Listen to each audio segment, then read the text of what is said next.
الحين موضوع لا ما نمزح. ما بدت الندوة. أقول لك لا حد يوقف. ما بدت الندوة، خلت تبدا وراح يدشون كلهم. كان هذا هو النقاش بين الشليمي وقائد الشرطة في منطقة الجهراء وقبل بداية الندوة اللي تواجدت فيها القوات الخاصة ورجال الأمن بكثافة مقابل حضور ما تجاوز 200 شخص في الندوة. من تكلم عن الاستجواب حق مشروع ودستوري ينبغي أن يقوم فيه أي عضو.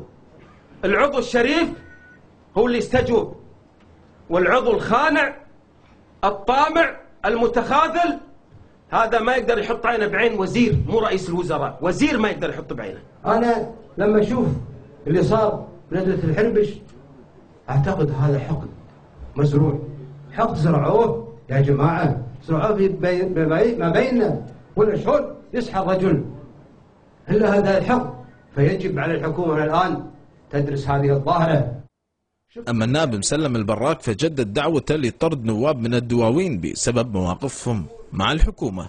راح تلقون 11 نائب ينتمون لهذه الفئة هم اللي راح ينقذون حكومة ناصر محمد. الله يطيح حظهم الموجودين هنا. اطردوهم وقسما بالله. أنا اليوم إحدى الصحف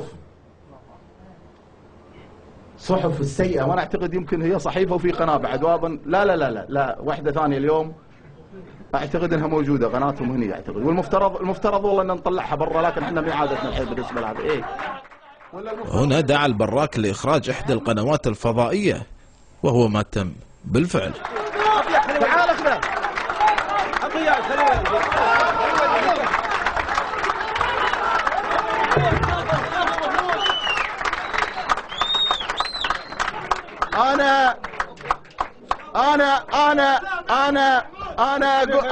أنا أقول لكم، أنا طبعا هذا بعد إذن أخوي خالد الشليمي، لكن أنا أعتبرها ديوان بوجودكم، ديواني ومحلي. بينما تواجد رجال القوات الخاصة بالخارج مع بداية نهاية الندوة ولتنظيم خروج الجمهور من الندوة.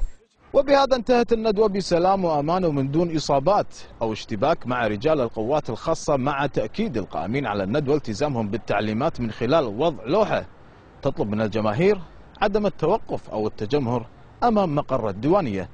مبارك الجناعي، تلفزيون الوطن، من منطقة